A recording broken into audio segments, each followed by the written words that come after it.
2025년도 9월 14일 성령 강림 15번째 주일입니다.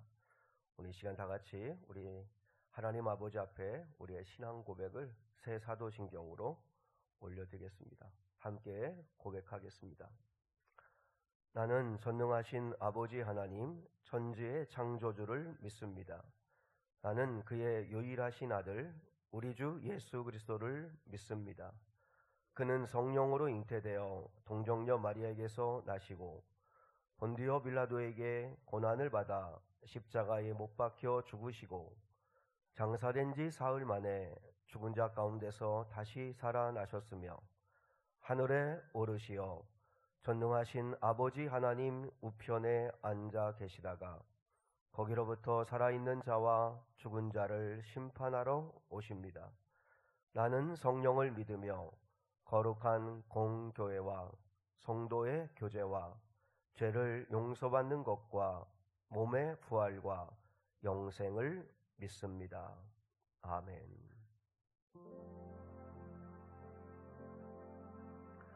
나는 하나님을 예배하는 예배자입니다. 내가 서 있는 곳 어디서나 하나님을 예배합니다.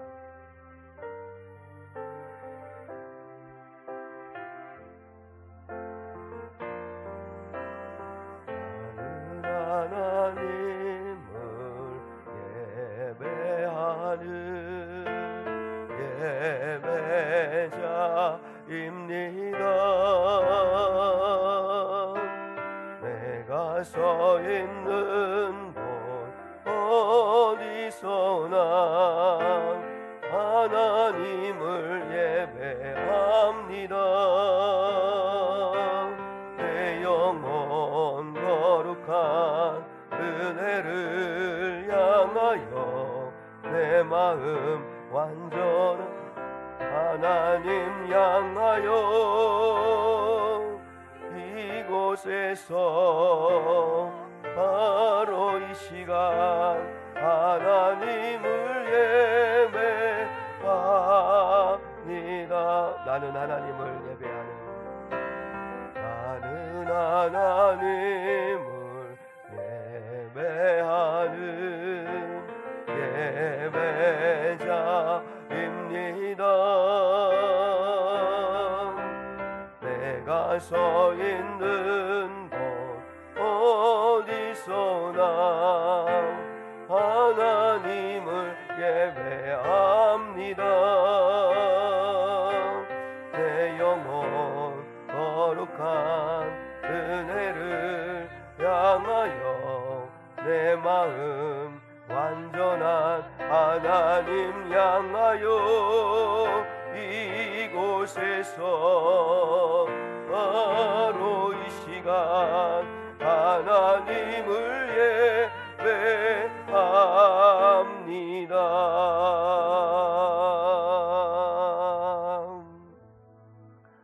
은혜를 사모하는 마음 가지고 마음을 다해서 하나님을 예배할 수 있기를 원합니다.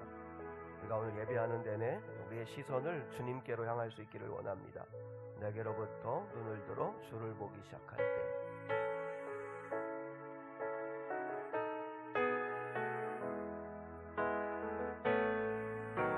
내게로부터 눈을 들어 주를 보기 시작할 때 주의 일을 보겠네.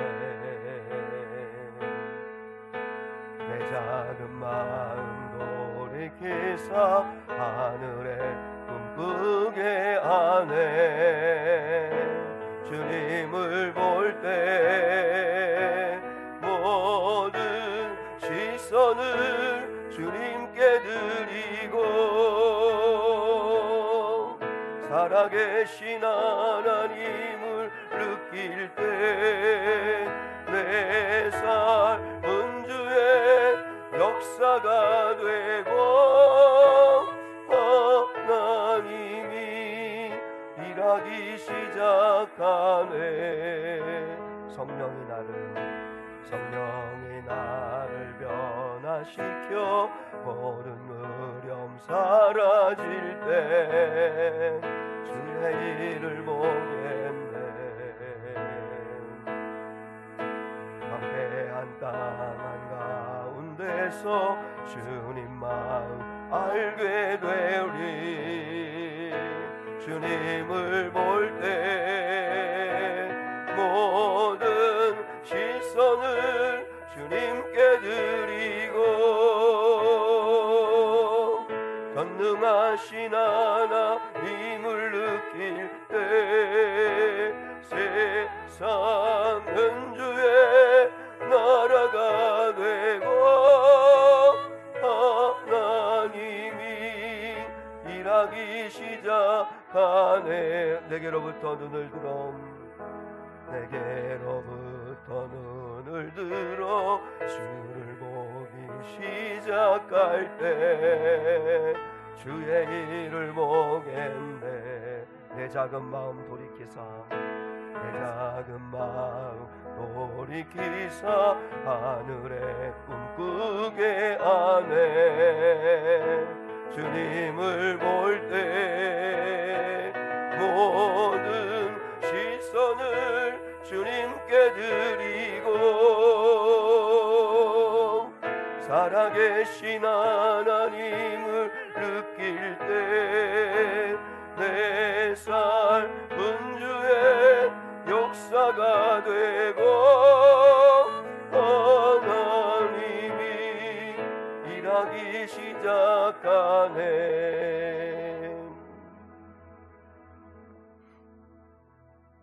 이 시간 우리 예배를 위해서 우리 오미선 사모가 기도 인도해 주겠습니다. 함께 하나님 앞에 기도 드리겠습니다.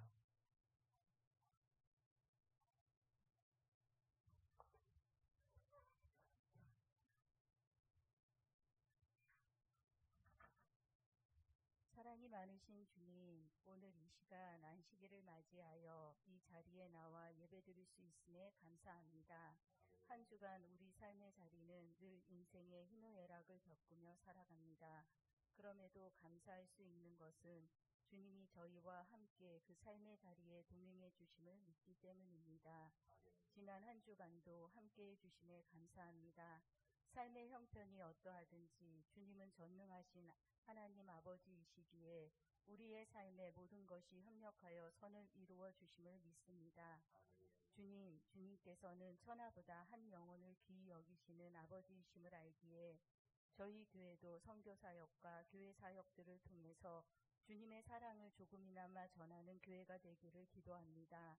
비록 저희가 세계 곳곳을 누비며 직접 복음을 전하지는 못하지만 늘 있는 자리에서 선교사님을 위해 기도함으로 또한 물질로 돕는 일을 통해서 아버지의 일을 감당하는 저희 교회가 되게 하옵소서. 또한 주님의 값없는 십자가의 사랑과 헌신이 우리의 영혼을 살리신 것처럼 주님, 저희도 주님의 마음을 조금이나마 품고 맡겨주신 사역들을 감당할 수 있는 은혜를 주옵소서. 그래서 지금 당장 눈에 보이는 결실이 없다 하더라도 묵묵히 그 자리를 지키며 감당할 때 주님의 일하심을 볼 수 있는 교회가 되기를 기도합니다. 주님, 교회의 모든 형편과 상황을 아시는 줄 믿습니다. 또한 성도들의 삶의 자리와 내면의 아픈 기도 제목들을 아시는 줄 믿습니다. 주님의 때와 응답을 간절히 기다리며 기도합니다. 주님, 이 시간 저희 교회를 통해 올려드리는 모든 예배 위에 함께 하시기를 간절히 기도합니다. 주님만이 홀로 영광받아 주옵소서. 이 시간 말씀을 들고선 목자 위에 함께 하옵소서. 목사님의 입술을 성령으로 더딥혀 주셔서 오직 주의 거룩하신 말씀만이 선포되기를 기도합니다. 말씀을 듣는 저희들의 귀를 또한 열어주셔서 주의 거룩하신 말씀이 들리게 하시며 한 주간 그 말씀을 품고 살아내기 위해 신음할 수 있는 저희가 되게 하옵소서. 오늘도 이 시간 저희의 기도와 예배를 받으시는 우리 구주 예수님의 이름으로 기도합니다.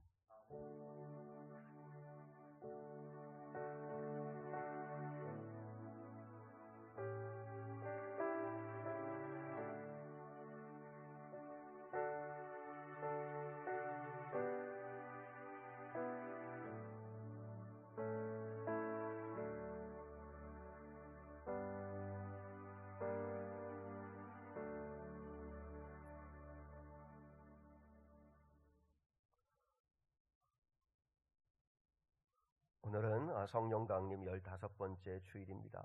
오늘 오후에 목장 모임이 있습니다. 함께 참여해 주시면 감사하겠고요. 이번 주 화요일에는 화요 다비다 반찬 봉사가 있는 날입니다. 또 미래교회를 섬기시는 분들 잘 보시고 여러분 협력해 주시면 감사하겠습니다. 또 무더운 여름에 또 점심으로 섬겨주신 분들, 설거지 섬겨주신 분들께 감사하고 또 땀 흘려 수고하시는 분들 때문에 여러 사람들이 또 맛있는 점심을 먹고 교제할 수 있습니다. 늘 하나님의 은혜가 충만할 수 있기를 축복합니다.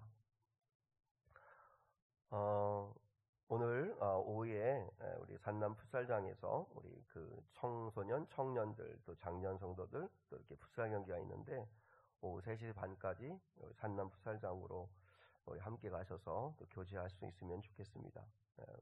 시간 되시는 분들은 오셔서 같이 또 좀 땀도 흘리고 교제도 하고 그렇게 하시면 좋겠습니다.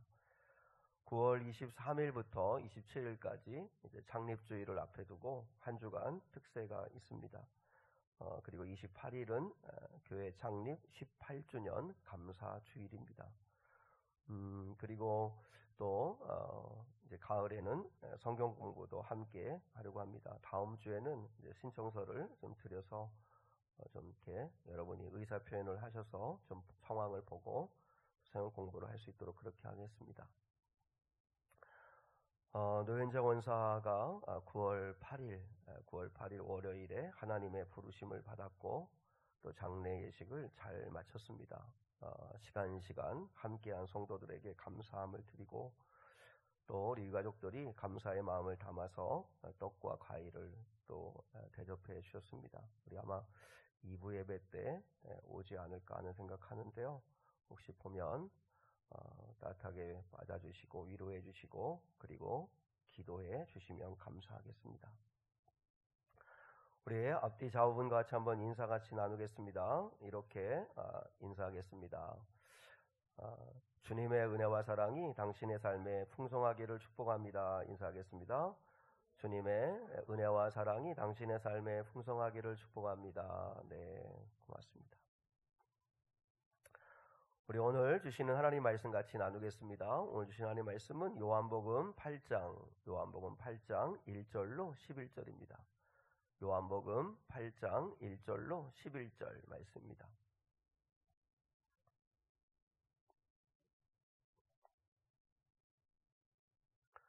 요한복음 8장 1절로 11절 페이지 수로는 158페이지입니다. 우리 1절로 11절 같이 한 목소리로 하나님 말씀 같이 받들어 읽겠습니다. 시작. 예수는 감람산으로 가시니라. 아침에 다시 성전으로 들어오시니 백성이 다 나아오는지라. 앉으사 그들을 가르치시더니 서기관들과 바리새인들이 음행 중에 잡힌 여자를 끌고 와서 가운데 세우고 예수께 말하되 선생이여 이 여자가 간음하다가 현장에서 잡혔나이다. 모세는 율법에 이러한 여자를 돌로 치라 명하였거니와 선생은 어떻게 말하겠나이까. 그들이 이렇게 말함은 고발할 조건을 얻고자 하여 예수를 시험함이로라. 예수께서 몸을 굽히사 손가락으로 땅에 쓰시니 그들이 묻기를 마지 아니하는지라. 이에 일어나 이르시되 너희 중에 죄 없는 자가 먼저 돌로 치라 하시고 다시 몸을 굽혀 손가락으로 땅에 쓰시니 그들이 이 말씀을 듣고 양심의 가책을 느껴 어른으로 시작하여 젊은이까지 하나씩 나가고 오직 예수와 그 가운데 섰는 여자만 남았더라. 예수께서 일어나사 여자 외에 아무도 없는 것을 보시고 이르시되 여자여 너를 고발하던 그들이 어디 있느냐? 너를 정죄한 자가 없느냐? 대답하되 주여 없나이다. 예수께서 이르시되 나도 너를 정죄하지 아니하노니 가서 다시는 죄를 범하지 말라 하시니라. 아멘.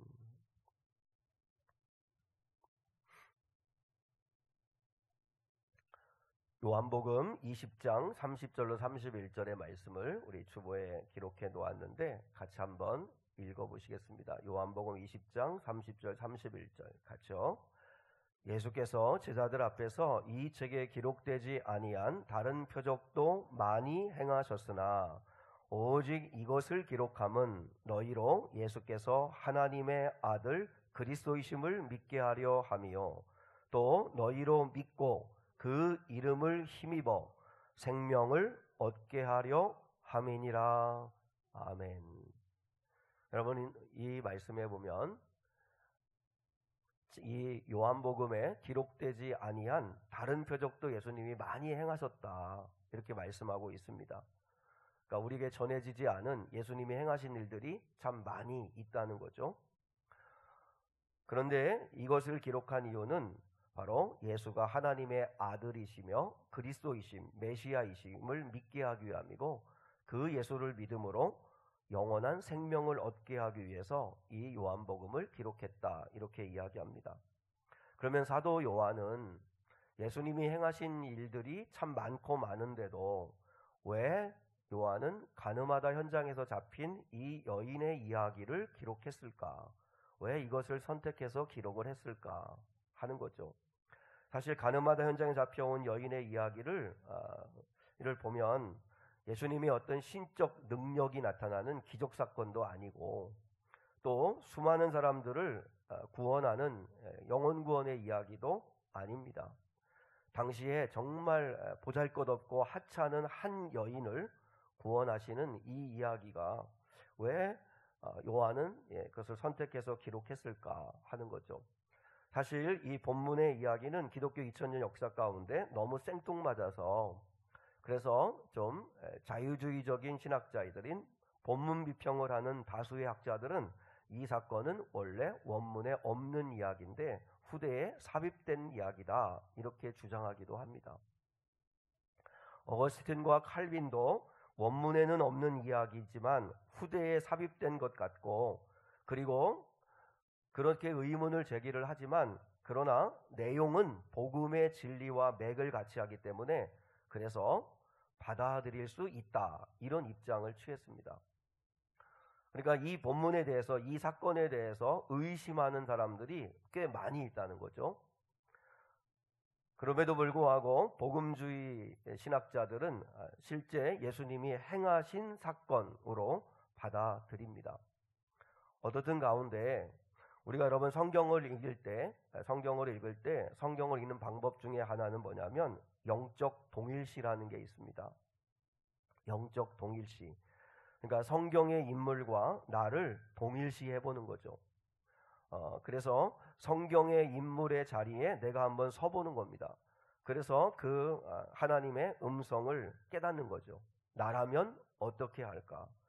그 사람이 바로 나라면 나는 어떻게 할까? 하는 걸 한번 생각해 보는 거죠. 그래서 이 본문에 대해서 갑론을박이 있고 또 그리고 비평적인 사람들은 예수님이 직접 행하신 일이 아닐 수 있다 이렇게도 의심하기도 하지만 그러나 우리는 예수님이 친히 행하신 일로 믿고 오늘 본문에 세 부류의 등장인물이 나옵니다. 그 사람들의 각각의 자리에 우리가 한번 서보자라고 하는 것이죠. 먼저 첫 번째는 돌을 든 사람들의 자리에 한번 서보자 하는 것입니다. 돌을 든 사람들의 자리에 한번 서보자. 자, 우리 한번 3절 읽겠습니다. 3절 시작. 서기관들과 바리새인들이 음행 중에 잡힌 여자를 끌고 와서 가운데 세우고. 사람들이 이제 예수님께서 성전에 가르치시고 있을 때 한 여자를 짐승처럼 끌고 와서 예수님 앞에 두고 이 여자가 간음 중에 현장에서 잡혀서 우리가 끌고 왔다 이렇게 이야기를 합니다. 근데 많은 학자들은 많은 설교자들은 조작의 냄새가 난다 이렇게 이야기합니다. 여러분 현장에서 잡아왔다면 반드시 누구도 같이 잡아와야 되죠? 남자도 잡아와야 되죠. 왜냐하면 신명기의 말씀에 보면 간음하다 현장에서 잡힌 사람들은 남자와 여자를 반드시 돌로 치라 이렇게 말씀하셨거든요. 근데 여자만 잡아왔다는 거죠. 남자와 짜고 친 게 아닌가. 남자는 잡지 않는 조건으로 현장을 덮칠 수 있도록 정보를 준 거라는 거죠. 여러분, 간음이라는 게 정말 은밀하게 행하지, 그거 누가 드러내놓고 하고, 그리고 이 사람들이 뻔히 현장을 급습할 수 있을 만큼의 그런 허술하게 그런 행동을 하지 않겠죠. 이건 틀림없이 그 남자가 서기관과 바리새인들과 한 통속이 되어가지고 정보를 흘려준 거라는 거죠. 그래서 그 현장을 급습해라. 그러면 너는 잡지 않고 대신 여자만 잡아가겠다. 그리고 이들이 이 여자를 잡아가려고 하는 목적은 뭐죠? 목적은 이 여인 때문이 아니라 예수를 잡고자 함이죠. 예수를 잡기 위해서. 왜냐하면 이 사람들이 아랫사람들을 보냈잖아요. 지난 요한복음 7장에 보면 아랫사람들을 보내서 예수를 잡아오라고 했는데 아랫사람들이 가서 들어보니까 틀린 말 없습니다. 그는 율법을 범한 것도 없습니다. 그래서 그냥 왔다고 이야기하니까 불같이 화를 내죠. 니들이 뭔데 판단하냐? 우리가 시키는 대로 하지. 우리가 더 잘 알지. 너가 뭘 한다고 판단을 하냐? 이러면서 불같이 화를 내죠. 그래서 이제 체포가 불발되고 나니까 이들이 다시 음모를 꾸민 거예요. 밤새도록 이들이 음모를 꾸민 거죠. 그래서 한 남자를 이제 포섭해서, 그래서 그 가늠하다 현장에 잡힌, 그러니까 현장을 급습해서 여자를 끌고 예수께로 와서 이제 묻는 거죠. 모세의 율법에 현장에서 가늠하다 잡힌 여자는 돌로 쳐 죽이라고 했는데 당신은 뭐라고 하겠느냐? 당신의 의견은 뭐냐? 여러분, 그러니까 이들의 생각은 뭐죠? 예수님을 이러지도 저러지도 못하는 그런 그 함정에 집어넣는다는 거죠. 예수가 죽여라, 이 여인은 간음했으니까 율법대로 죽여라 라고 이야기하면 그동안 예수님의 그 가르침과는 전혀 상반되는 거죠. 주님은 용서하고 죄인도 구원하려고 오셨다고 말씀하셨고 사랑을 외쳤던 예수님이 죽이라고 하면 그러면 예수님을 또 고발하겠죠. 또 그리고 당시에 유대인들은 로마의 속국이기 때문에 사형 집행권이 없습니다. 그런데 예수 네가 뭔데 로마 당국의 허락도 안 받고 이 실정법을 어겨서 죽이라고 하느냐? 이러면서 예수를 어떻든 가운데 걸고 넘어가려고 하는 거죠. 반면에 죽이지 마라, 용서해라 이렇게 이야기하면 모세의 율법을 정면으로 어기는 거잖아요. 그러니까 이들은 모세의 율법을 정말 목숨처럼 여기는 사람들이니까 모세의 율법을 우습게 여기는 예수를 가만두지 않겠죠. 그래서 나름대로는 이들은 꼼짝없이 예수는 잡혔다 이런 생각을 하고, 그래서 현장에서 간음하다 잡힌 여자를 끌고 와서 예수를 시험하려고, 예수를 잡으려고 이런 짓을 벌린 거죠. 여러분, 이 사람들은, 이 돌을 든 이 사람들은 늘 정죄 모드로 살아가는 사람들입니다.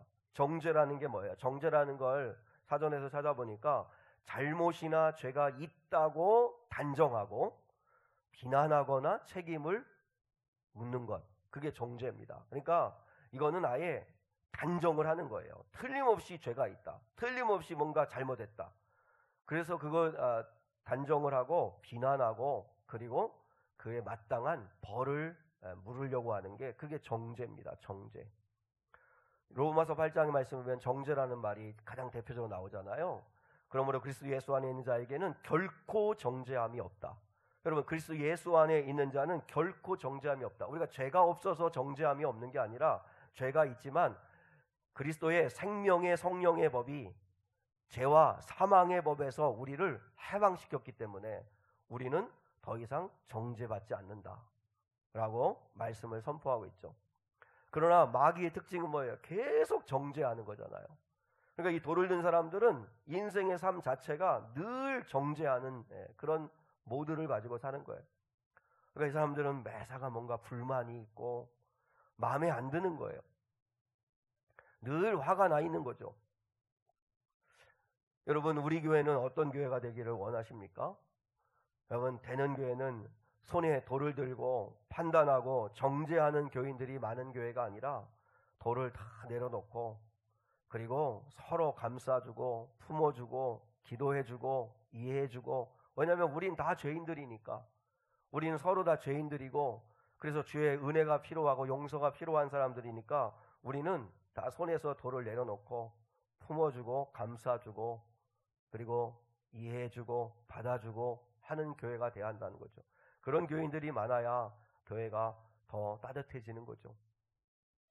이 사람들은 내로남불의 사람들입니다.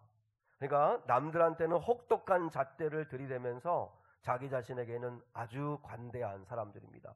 대부분이 대개 우리가 이런 이기적인 모습이 다 있잖아요. 이들은 나름대로 율법에 능통한 사람들입니다. 이 돌을 든 사람들의 지도자들이 서기관과 바리새인들이에요. 누구보다도 율법을 통달한 사람들이고 달달 애우는 사람들이고요. 여러분, 정말 정통 유대인들은 모세 오경을 다 애운다잖아요. 그만큼 얼마나 율법을 사랑하고 또 맹신하고 지키는 사람들인지 몰라요? 그런데 정작 그 율법의 말씀 앞에 자기 자신을 겸손하게 돌아보지는 않는 사람들이라는 거죠. 그 많이 알고 있는 율법의 지식이 우월주의가 되어가지고 다른 사람들을 판단만 하고 있는 거예요. 여러분, 이게 오래 믿은 사람들에게 나타날 수 있는 두려움이죠. 탕자의 비유의 큰아들 같은 모습일 수 있다는 거죠.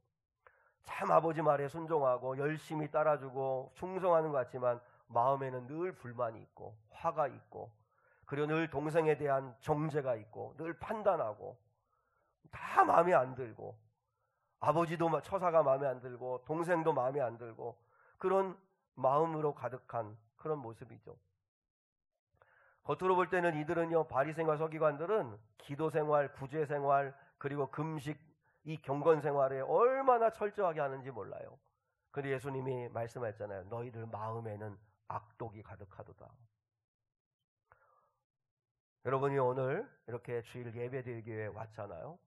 예배드리러 오는 우리의 모습은 너무나 경건하고 거룩한 모습일처럼 보일 수 있겠지만, 그러나 하나님은 우리의 마음을 살피신다는 거죠. 여러분, 이 사람들의 자리에 한번 서보십시오. 돌을 든 사람들의 자리에 한번 서보십시오. 이 모습이 나의 모습에 없는가? 오늘 예배드리러 왔지만 여러분, 일주일 동안 여러분은 어떻게 사셨습니까?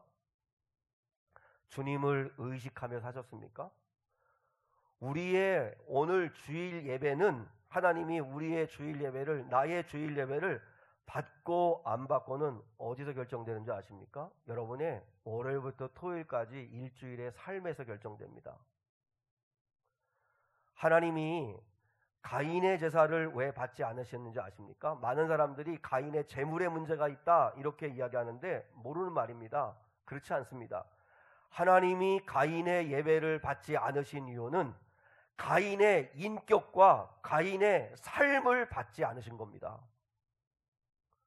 여러분, 우리가 주일날 오늘 11시 예배, 9시 10분 예배에 주일 예배에 오지만, 그러나 이 시간에 오는 이 예배에 우리가 영어로 하나님을 예배하지만, 하나님은 이미 여러분이 일상생활에서 어떤 인격과 어떤 일주일 동안의 삶을 살았는가를 보시고 우리 예배를 받으시는 거예요.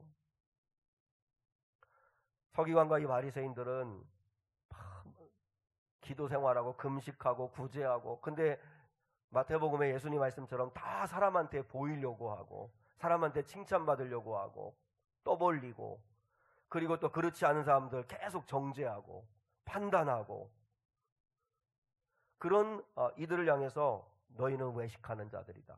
너희는 위선자들이다.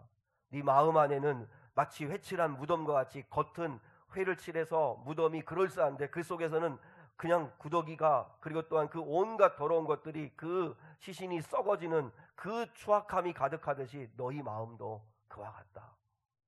주님도 우리를 그렇게 보시는 거예요. 여러분이 월요일부터 토요일까지 어떤 사람으로 어떤 인격을 가지고 어떤 삶을 살았는가가 오늘 주일날 하나님 앞에 와 예배할 때 하나님이 여러분의, 우리의 예배를 어떻게 대하시는가가 결정되는 거죠. 이사야 1장에서 하나님이요 이렇게 말씀하십니다. 너희는 내 마당만 밟고 가느니라. 이사야 1장 12절. 너희는 내 마당만 밟고 간다. 무슨 말이에요? 하나님은 전혀 그들의 예배를 받지 않는다는 거예요. 너희들이 뭐 소를 끌고 오고 그리고 양을 끌고 오고 온갖 재물을 가지고 오지만 누가 성전문을 좀 닫아서 못 오게 좀 해라. 저들의 손에는 피가 가득하다. 그러면서도 아닌 척하면서 재물 가지고 와서 하나님을 경외하고 사랑하는 것처럼 하는데 일주일 동안에는 온갖 죄악들을 다 행한다는 거죠. 그래서 그들 향해 예수님이 말씀하셨어요. 너희는 내 마당만 밟고 가는 거다. 여러분, 우리도 마당만 밟고 가면 안 되잖아요. 교회 마당만 밟고 가면 안 되잖아요. 예배당 마당만 밟고 가면 안 되잖아요. 영으로 드리는 이 주일 예배는 몸으로 드리는 일주일의 삶에서 결정된다는 사실을 여러분이 기억하셔야 합니다. 하나님이 바보 아니잖아요. 하나님이 속지 않으시잖아요. 여러분이 일주일 동안은 전혀 하나님 없이 그저 세상 것 즐기면서 세상 사람들과 다를 바 없는 가치관과 삶의 습성을 가지고 살다가 오늘은 그래도 주일이니까 크리스천이니까 그래서 예배하러 오지만 그러나 하나님은 속지 않으신다는 거죠. 물론 우리는 그 지은 죄에 대해서 용서받을 수 있는 길이 있고 하나님 아버지 앞에 또 쏟아놓아야 되겠지만 여러분, 그러나 몸으로 드리는 일상의 삶도 너무나 중요하다는 거, 이걸 잊지 말아야 합니다. 이 사람들이 예수님을 다그쳐요. 빨리 대답을 하라고, 이 여인을 어떻게 하면 되겠냐고 대답을 하라고 이야기할 때 예수님께서 7절에서 이렇게 말씀하시죠. 너희 중에 죄 없는 자가 먼저 돌로 치라. 너희 중에 죄 없는 자가 먼저 돌로 치라. 근데 놀라운 일이 벌어졌어요. 9절 한번 읽어볼까요? 오늘 본문 9절 시작. 그들이 이 말씀을 듣고 양심의 가책을 느껴 어른으로 시작하여 젊은이까지 하나씩 하나씩 나가고 오직 예수와 그 가운데 섰는 여자만 남았더라. 예수님께서 너희 중에 죄 없는 자가 먼저 이 여인을 향해 돌을 던져 쳐라. 그런데 이 말씀을 듣고 사람들이 뭐를 느꼈대요? 양심의 가책을 느꼈대요. 양심의 가책을 느꼈대요. 참 다행스러운 것은 양심이 살아있었다는 거죠. 성경에 보면 양심이 화인맞았다 이런 말도 우리가 쓰기도 하는데 이들은 그래도 양심이 살아있었다는 거죠. 양심의 가책을 느꼈다는 거예요. 그러니까 다시 말하면 양심의 찔림을 받았다는 거예요. 아마 여러분도 주일날 설교를 들을 때 아마 교회에 또 사모하는 마음으로 나온 여러분들은 매 주일 예배를 드릴 때마다 양심의 찔림은 받으실 거요. 그죠? 여러분, 내가 그래야 되는데 또 말씀대로 못 살았네 하면서 양심의 찔림은 받는데, 근데 오늘 돌을 든 사람들도 양심의 찔림은 받았지만 여러분, 양심의 찔림을 받는 건 회개는 아닙니다. 회개의 시작이긴 하지만 회개의 완성은 아닙니다. 늘 찔림을 받긴 하는데 삶의 변화는 없어요. 회개는 변화해서 나타나는 건데 변화가 없어요. 늘 양심의 찔림을 받아요. 기도해야겠구나, 예배해야 되겠구나, 같이 내가 힘을 내야 되겠구나. 근데 양심의 찔림을 받긴 하는데 근데 또 도로 그 모양, 또 도로 그 모습 그대로예요.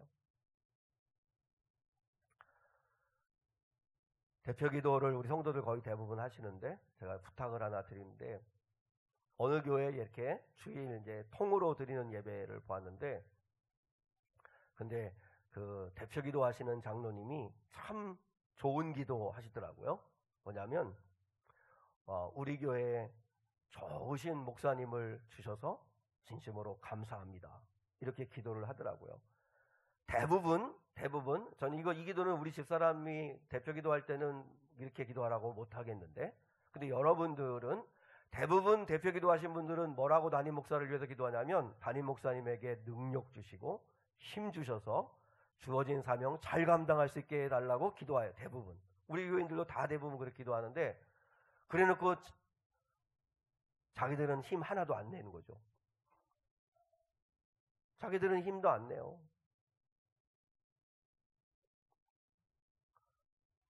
맨날 목사님만 힘내래. 맨날. 그럼 자기들도 새벽 기도도 같이 해주고 같이 수요예배도 나와서 같이 기도도 하고 교회 헌신하고 봉사하고 전도할 일 있으면 열심히 참여해서 같이 힘을 내줘야 되는데 맨날 나한테만 힘내라고 하고, 그러니까 그 기도하지 말고 좋으신 목사님을 주셔서 감사합니다. 목사님과 함께 교회를 잘 섬길 수 있도록 우리들에게 능력을 더하여 주옵소서. 그렇게 기도해요. 그 기도가 좋은 기도예요.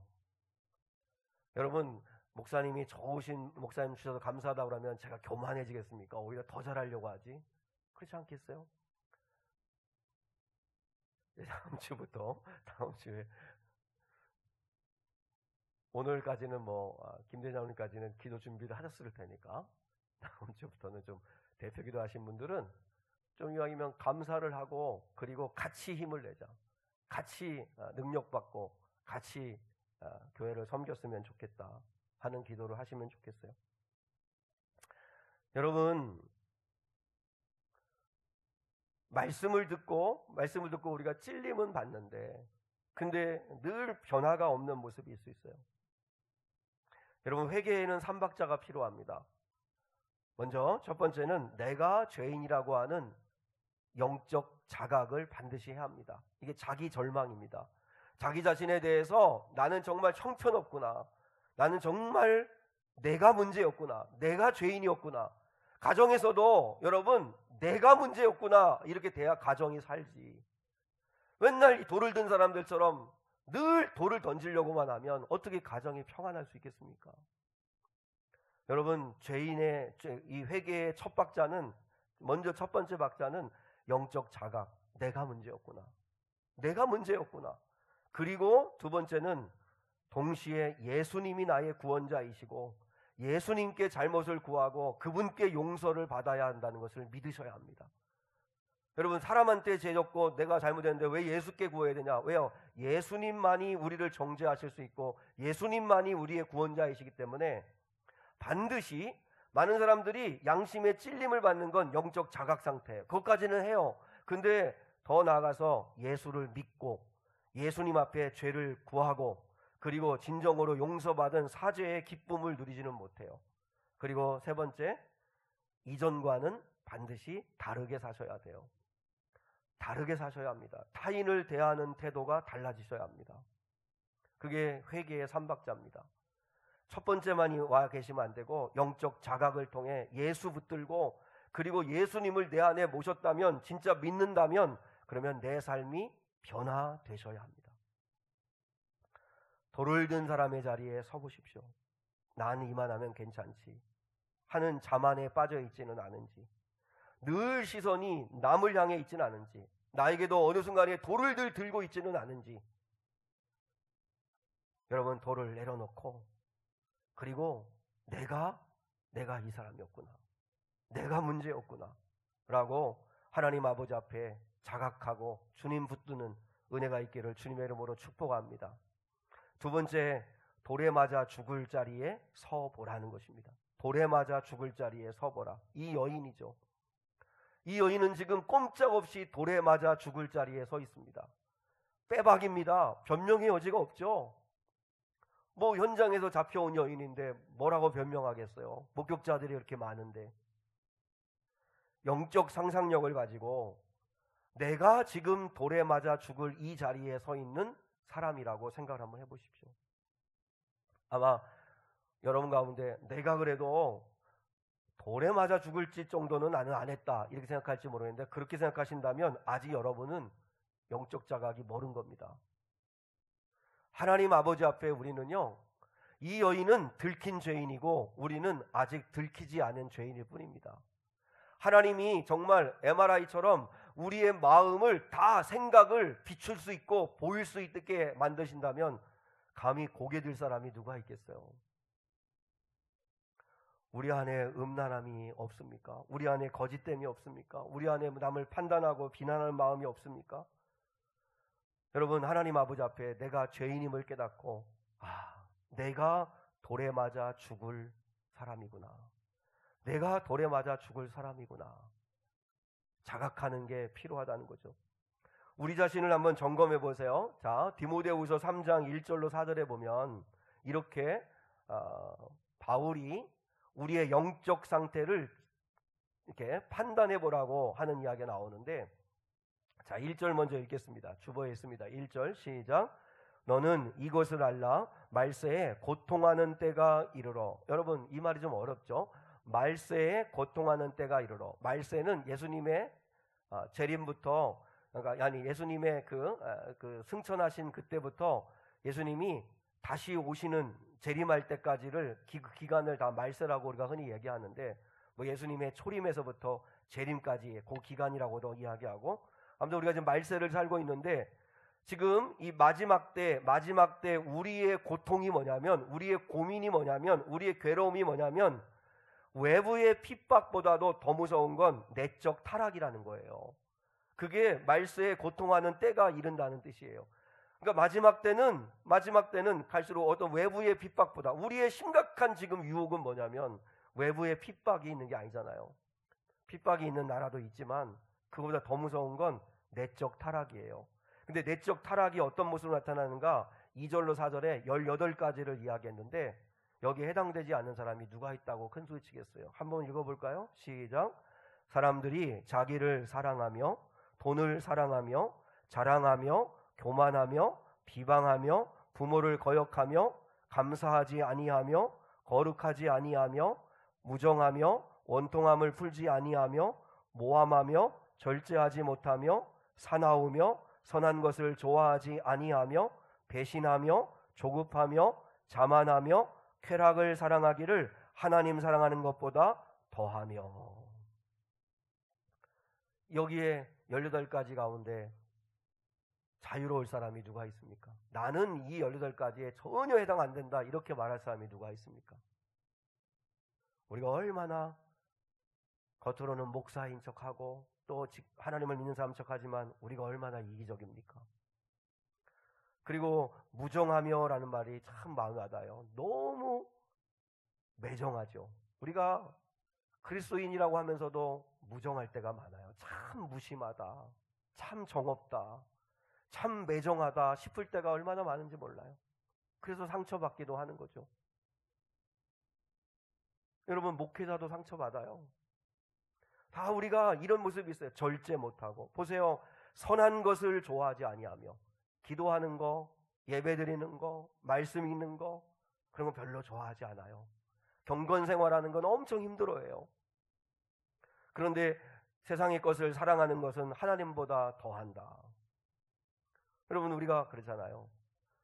사납고 자만하고 교만하고 절제 못하고, 다 우리는 이런 모습들이 있어요. 그러니까 하나님 아버지 앞에 우리가 서면 우리는 돌에 맞아 죽을 자임을 우리는 겸손하게 인정하지 않을 수 없다는 거죠. 여러분이 성경을 읽을 때마다 내가 그 자리에 한번 서보세요. 내가 그 사람이다 라고 생각하면 성경이 훨씬 더 은혜가 돼요. 레위기의 말씀에 보면 나병 환자에 대한 규례가 있거든요. 레위기 13장으로 제가 기억하는데, 그 나병 환자의 규례가 나오는데 1절로 59절이 나와요. 근데 여러분, 건강한 우리가 읽으면 하나도 이해도 안 되고 은혜도 안 돼요. 왜냐하면 너무 세세하게 나병 환자가 또 집이 또 뭐 가축이 뭐 아무튼 이렇게 어떤 색점이 보이거나 붉은 반점이 보이거나 그러면 제사장에 찾아가서 검진하고 일주일이나 보름을 기다렸다가 다시 가서 또 다시 진찰을 받고, 그래서 문둥병자면 이렇게 하고 문둥병이 아니고 피부병이면 이런 제물을 드리고, 이렇게 자세한 이야기들이 59절에 걸쳐서 나와요. 무슨 말인지를 잘 모르겠어요. 그런데 여러분, 내가 만약에 나병 환자라면, 내가 나병의 고침을 받은 사람이라면 이건 한마디 한마디가 은혜가 되는 거예요. 무슨 말인지 아시겠죠? 내가 그 자리에 서보면 이게 내 얘기구나. 느헤미야의 성벽 재건한 사람들 명단 나옵니다. 명단에 보면 진짜 사람들 이름만 계속 나와요. 이게 나하고 오늘날 무슨 상관이 있을까? 근데 한번 생각해 보세요. 이렇게 생각해 보는 거예요. 내가 성벽 재건을 하는 사람인데, 거기에 참여한 사람인데, 근데 후대의 자손들에게 대대로 남길 기록을 남기는 건데, 거기에 내 이름이 들었나 안 들었나 내가 그러면 그거 안 보겠어요? 그리고 내 이름이 거기에 석자가 써 있으면 얼마나 은혜가 되겠어요. 그러니까 그 자리에 내가 한번 서보라는 거예요. 이게 내 얘기다라고 생각을 하고 읽으면 성경이 훨씬 더 우리에게 은혜가 된다는 거죠. 여러분, 돌에 맞아 죽을 자리에 서보면 하나입니다. 나를 살리실 수 있는 분, 나를 용서하실 수 있는 분은 예수밖에 없다는 거예요. 그죠? 이 여인이 지금 이 상황에서 살 수 있는 길은 예수밖에 없어요. 예수님의 용서밖에 없어요. 여러분, 예수님 앞에 돌에 맞아 죽을 사람이라고 하는 심정을 가지고 서보십시오. 주님의 사랑, 주님의 은혜 말고는 더 감사할 게 없고 더 기뻐할 게 없다는 거죠. 마지막 세 번째, 예수님의 자리에 서보자. 우리가 예수님은 아니지만 예수님의 자리에 서보자는 거죠. 아까도 말씀드렸지만 이 예수님이 가장 절실하게 필요한 사람은 누구죠? 돌을 들고 있는 사람은 양심의 찔림은 받지만 예수님을 필요로 하지는 않았어요. 다 떠나갔잖아요. 떠나가지 말고 무릎을 꿇었더라면 어땠을까? 근데 다 떠나가요. 정말 예수님을 절실히 필요로 한 사람은 돌에 맞아 죽을 자리에 서 있는 이 여인이죠. 이 여인에게 예수님께서 이렇게 말씀하십니다. 우리 11절 나가 보겠습니다. 11절 시작. 대답하되 주여 없나이다. 예수께서 이르시되 나도 너를 정죄하지 아니하노니 가서 다시는 죄를 범하지 말라 하시니라. 예수님께서 너를 고발하고 정죄하는 사람들이 어디 있느냐? 그러니까 한 사람도 없습니다. 다 돌을 내려놓고 떠나갔거든요. 그때 예수님이 그 여인에게 나도 너를 정죄하지 않겠다. 그러니 가서 다시는 죄를 범하지 말라. 이렇게 말씀을 하시는 게 오늘 마지막 절입니다. 이 말씀 때문에 극단적 관용주의자들은 예수님은 용서의 하나님, 사랑의 하나님이시지 심판의 예수님이 아니시다. 그러므로 우리 하나님이, 이 사랑의 예수님이 지옥을 만들 일이 없다. 지옥을 성경에 표현한 건 경고성 말씀일 뿐이지 이런 용서와 사랑의 하나님이, 예수님이 어떻게 심판하고 그리고 심판하셔서 지옥에 집어넣을 수 있겠느냐? 이러면서 극단적 관용주의로 빠지는 사람들이 혹 있습니다. 근데 여러분, 그리고 많은 사람들이 얘기합니다. 예수님이 가늠하다 현장에 잡힌 이 여인의 죄를 너무 가볍게 여기는 거 아닌가? 나도 너를 정죄하지 않겠다. 따끔하게 말씀을 하시든지 해주지도 않으시고 그저 용서를 선포하는 건 너무 이 죄를 가볍게 여기시는 것 아닌가라고 이야기하는데 결코 그렇지 않습니다. 오늘 이 사실을 여러분이 깨닫고 말씀을 마지막으로 여러분이 잘 새겼으면 좋겠는데 한번 여러분 여쭤볼게요. 이 여자를 정죄할 수 있는 분은 누구시오? 정죄를 한다면 이 여자를 정죄할 수 있는 분은 유일하게 한 분밖에 없지. 거기에는 누구죠? 예수님이죠. 예수님만이 정죄하실 수 있죠. 왜요? 예수님은 하나님이시고 죄가 없으신 분이니까. 죄인이 죄인을 정죄할 수는 없으니까. 그래서 그들은 찔림을 얻고 돌을 내려놓고 갔잖아요. 그러니까 이 여인을 정죄할 수 있는 분은 예수님밖에 없는데 예수님이 뭐라고 말씀하시는 거예요? 나도 너를 정죄하지 않겠다 이렇게 말씀하셨잖아요. 죄가 없다는 이야기는 아닙니다. 근데 정죄하지 않겠다. 그러면 한 번 더 여쭤볼게요. 그러면 예수님이 나도 너를 정죄하지 않겠다 이렇게 말씀하신 예수님이 이 여인을 정죄하지 않으시려고 예수님이 하신 일이 뭐죠? 네? 십자가에 죽으시는 거잖아요. 여러분, 예수님이 결코 이 여인의 죄를 가볍게 여기지 않았다는 증거가 뭐예요? 이 여인의 죄를 포함하여 죽을 수밖에 없는 자리에 서 있는 모든 인간의 죄를 짊어지시고 예수가 십자가에서 정죄받으셨잖아요. 여러분, 예수님이 내가 너를 정죄하지 않겠다 이 이야기는 절대 가벼운 얘기가 아니에요. 그냥 쉽게 하나님이니까 하는 이야기가 아니라 너가 받을 정죄를 내가 대신 십자가에 받겠다는 거예요. 그러니까 나는 너를 정죄 안 한다는 거예요. 여러분, 예수님의 자리에 서 보십시오. 우리가 정죄하고 판단하고 할 때가 많은데 예수님은 그리고 그 여인에게 이렇게 말씀하시죠. 가서 다시는 죄를 범하지 말아라. 다시 기회를 주시는 분이죠. 기회를 주세요. 자, 갈라디아서 3장 13절을 세 번역 성경으로 한번 읽어볼게요. 자, 주보 마지막에 있는데요. 같이 시작. 그리스도께서 우리를 위하여 저주를 받은 사람이 되심으로 우리를 율법의 저주에서 속량해 주셨습니다. 너무 빨리 읽은 것 같아요. 제가 좀 이렇게 차근차근 천천히 읽어야 되는데, 다시요. 시작. 그리스도께서 우리를 위하여 저주를 받은 사람이 되심으로 우리를 율법의 저주에서 속량해 주셨습니다. 아멘. 아멘. 여러분 보세요. 예수님이 우리를 위하여 대신 저주를 받으셨잖아요. 그게 정죄 받으신 거잖아요. 그러므로 우리를 모든 율법의 저주에서 우리를 속량, 값을 대신 치러 주셨다는 거잖아요.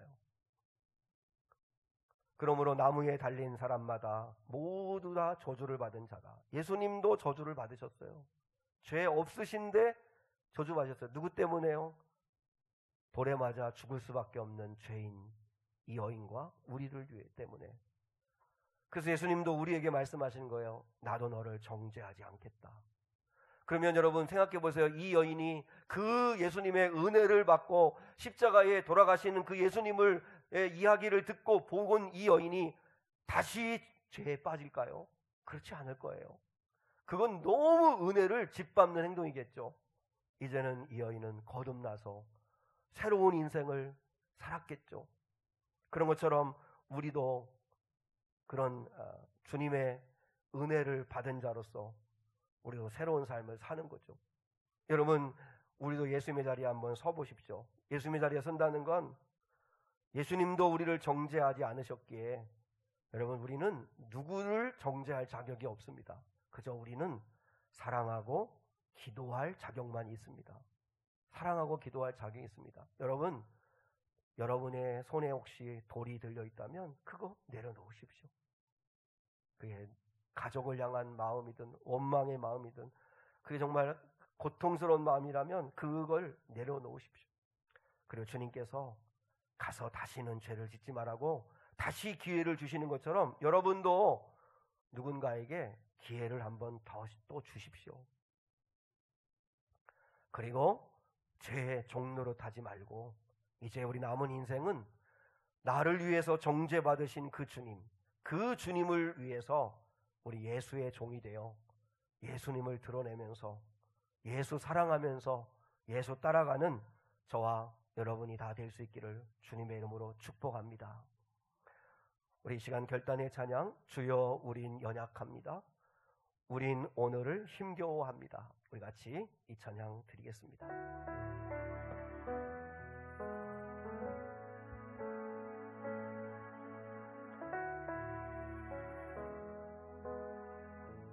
주여,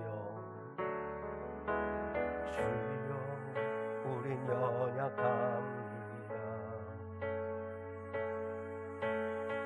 오늘은 힘겨워합니다.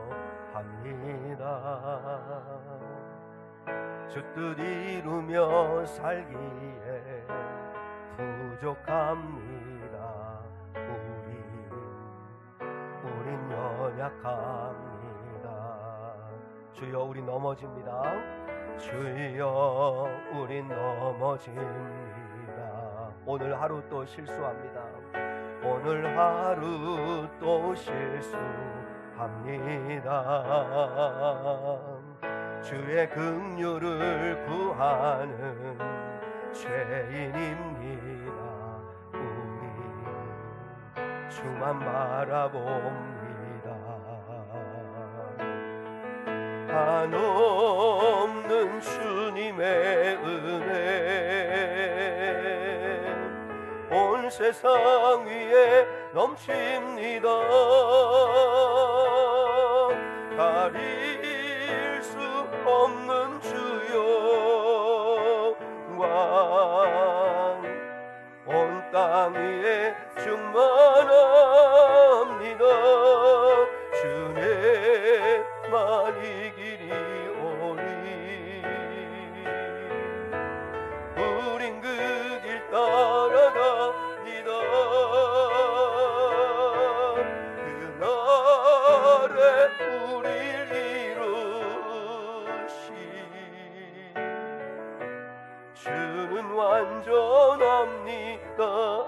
한없는 주님의 은혜, 한없는 주님의 은혜, 온 세상 위에 넘칩니다. 가릴 수 없는 주여 온 땅 위에 충만합니다. 주님만이 길이 오리.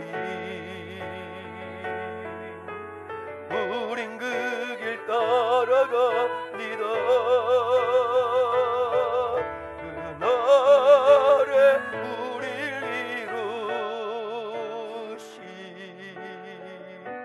주는 완전합니다.